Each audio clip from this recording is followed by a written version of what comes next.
You smell. You have an unpleasant body odor that is ruining our home. In Africa, we say a child who forgets the hand that fed them will one day beg from strangers. This is a modern African folk tale about a father, his children, and the price of forgetting where you come from. The sky of Lagos didn't just rain, it wept. Huge, heavy droplets hammered against the iron gates of the mansion in Lekki, sounding like 1,000 angry drums. I stood there, my clothes soaked through to the skin, shivering not just from the cold, but from the shared disbelief of the moment. My own flesh and blood, the child I had pampered in the suburbs of Atlanta, stood behind the glass doors of the 6-bedroom duplex, watching me. The gate creaked open just wide enough for my eldest daughter's husband to step out. He didn't look at me with pity, he looked at me with disgust, the way one looks at a stray dog that has overstayed its welcome in a pristine garden. You have been here 2 weeks, Joseph, he barked, his voice cutting through the thunder. You are crowding the house. The kids are asking why their grandfather looks like a beggar. And frankly, you smell. You have an unpleasant body odor that is ruining the atmosphere of our home.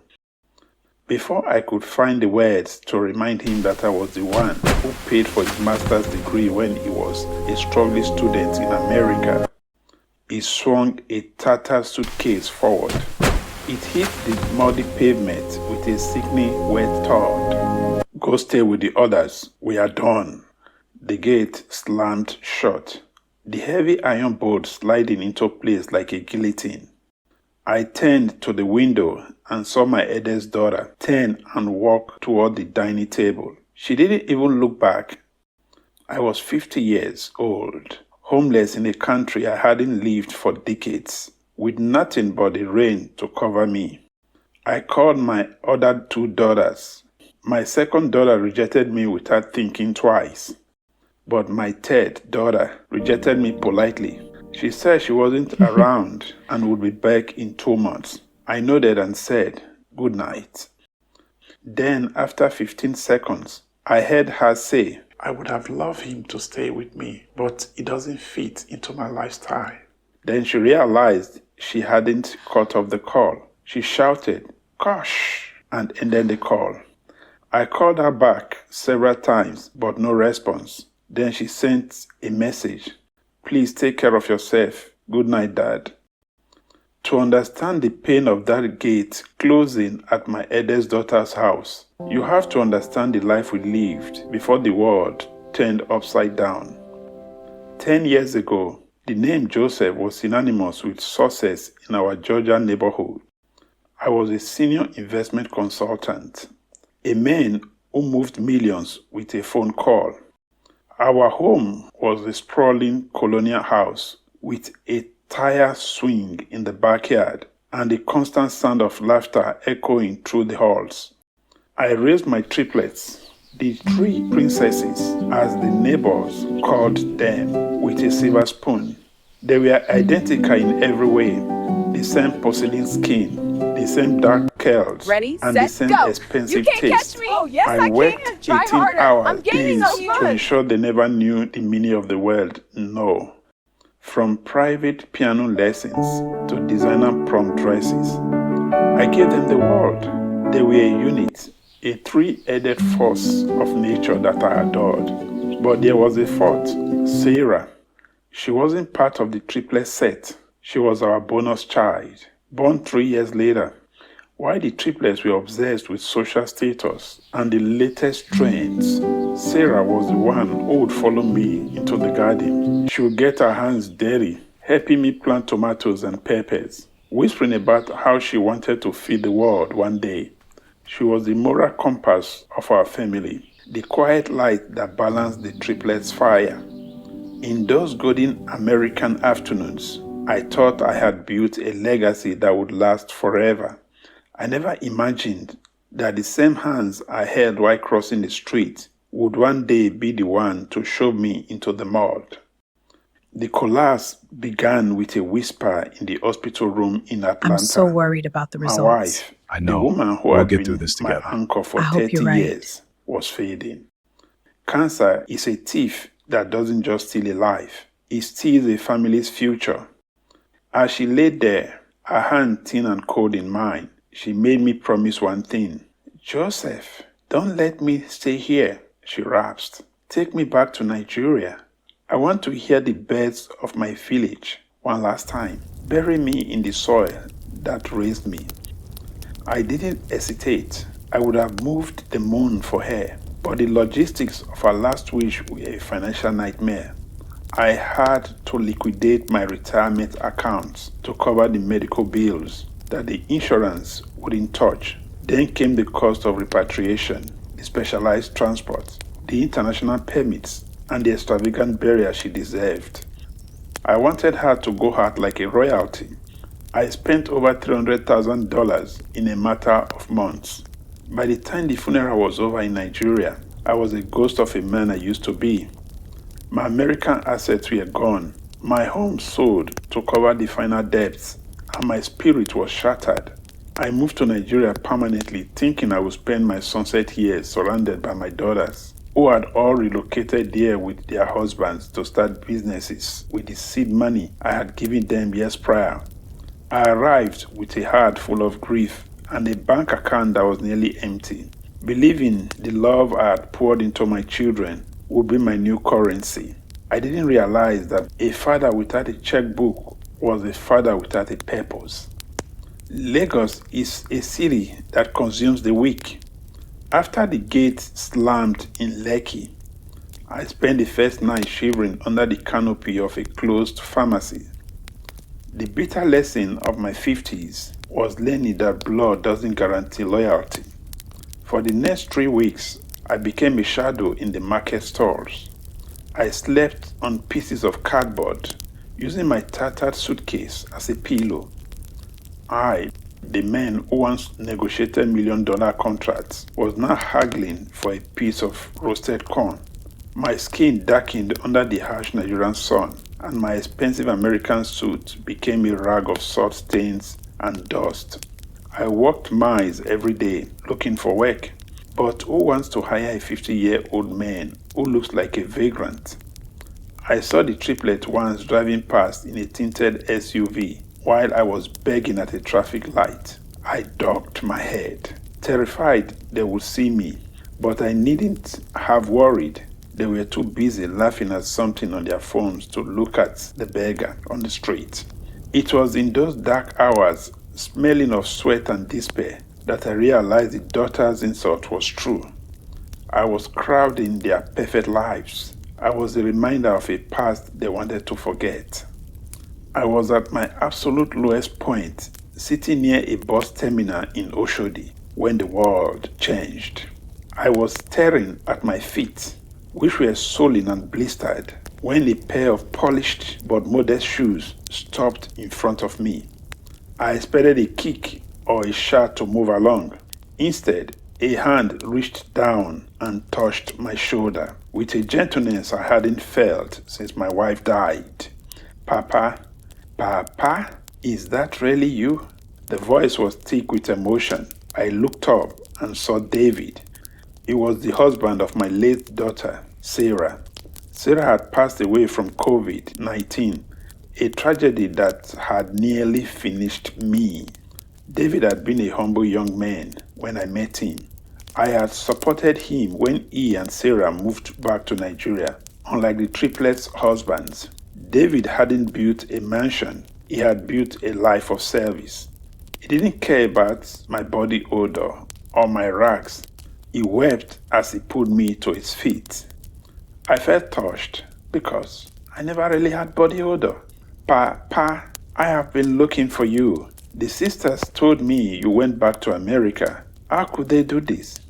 He took me to his modest 3-bedroom home on the outskirts of the city. He fed me, gave me a clean bed, and treated me with the dignity of a king. That night, as I sat in a warm bath, the shame began to wash away. replaced by a cold, hard clarity. I wasn't finished. Sarah's spirit was still with me, and through David, she was giving me one last chance to rise. David had inherited few acres of neglected land in the interior of the state.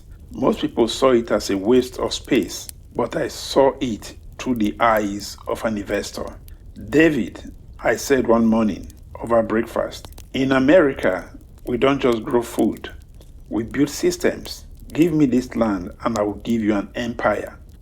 He stared at me and giggled. Weeks later, we started small with just a few bags of high-quality pepper and tomato seeds. I used the last of my knowledge to study the soil and the local market cycles, while my daughters were busy attending Owambe parties and showing off their jewelry. I was in the dirt, sweating alongside David. We implemented drip irrigation systems that the local had never seen. We used organic fertilizers that tripled our yield. I wasn't just a farmer, I was a man possessed. I wanted to prove that this smelly old man could still command the earth itself. Within 18 months, the Sarah's Legacy Farm was the talk of the region. We weren't just selling buckets of peppers. We had our own tomatoes paste that was changing the taste and look of party jollof rice. Millions of dollars poured in from investors across the world, and we were signing contracts with the biggest supermarket chains in West Africa. We had trucks, dozens of them, moving produce across the country every day. The wealth didn't just return, it multiplied. I was back in the world of high-stakes business, but this time, the dirt under my fingernails was a badge of honor. I wasn't just a founding member, but also the CEO of the company. I was no longer the man who lost everything. I was the man who had grown a fortune from the very soil my wife was buried in. With my new wealth came the ability to seek the truth. I hired the best private investigator in Lagos, a man who specialized in corporate fraud and family secrets. I needed to know what had turned my daughter's hearts to stone. The report he brought back to me 2 weeks later made my blood run cold. It wasn't just greed. It was a calculated betrayal led by the eldest daughter's husband, the man who had kicked me out. The report revealed that the husband had suffered a massive business loss shortly after they moved to Nigeria. To save himself, he had intercepted the $500,000 trust fund I had set up for all the daughters back in America. He had forged my signature and drained the account. To cover his tracks, he told the triplets that I had squandered their inheritance on a secret mistress and a gambling addiction in Atlanta. He made me the villain of their story to hide the fact that he was a thief. But due to the pains and the death of my wife at the time, I couldn't fight it the way I was supposed to do, and none of them believed me. The most heartbreaking part, the other two triplets had believed him without question. They felt robbed by their father, which fueled their coldness.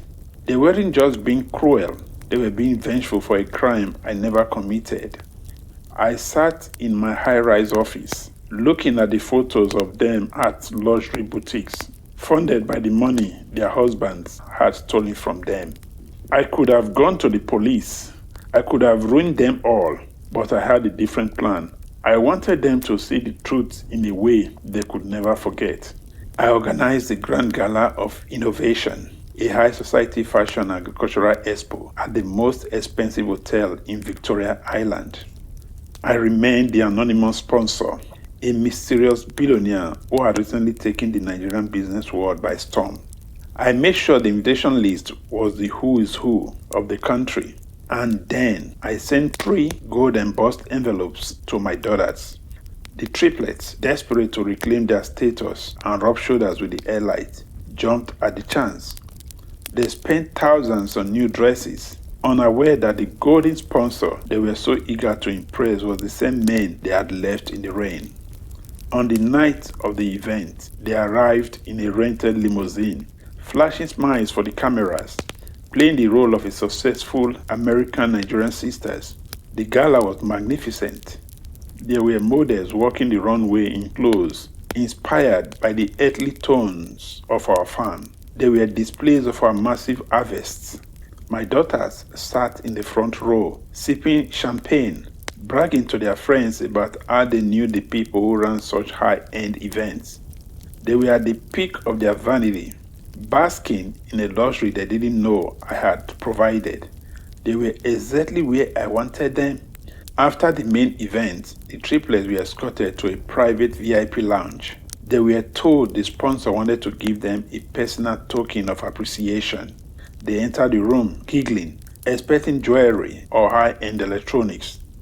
On a mahogany table sat 3 identical boxes wrapped in the same gold paper I used for their birthdays in Atlanta. The eldest opened hers first. Our laughter died instantly. Inside wasn't a diamond necklace. It was a tattered old teddy bear with a missing eye. The one I had bought her when she was 5 years old to stop her from crying after a fall. Beside it lay a faded silk scarf, stained with the mud of Lekki Street. It was the scarf I was wearing the night her husband threw me out. It was their mother's favorite scarf that I always smelled whenever I missed her. It reminded me of the woman who loved me deeply.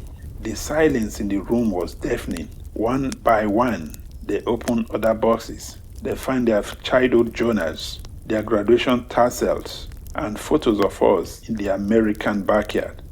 The realization hit them like a physical blow. The billionaire wasn't a stranger. He was the man they called an embarrassment. He was the body odor they couldn't stand. They looked at the security monitors and realized I was watching them. They didn't find the joy in the gifts. They tried to look for me, but I was invisible. I never walked into that room. I didn't need to see their tears in person or hear their hollow apologies. I had already signed the final document. I established $200,000 trust fund for each of my grandchildren, the innocents who were kept away from me. The documents were clear. My daughters would have zero access to the money. They would remain with their guilt, while their children's future were secured by the men they discarded. I walked out of the hotel into the cool air. There was no rain this time, only the bright lights of the city. David was waiting for me in the car. We drove back to the farm, away from the noise and pretension of the high life.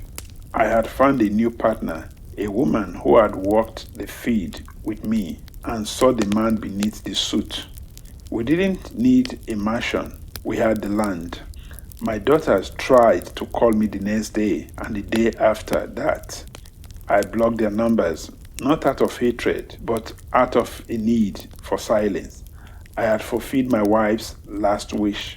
She was home and I had rebuilt our name from the dust.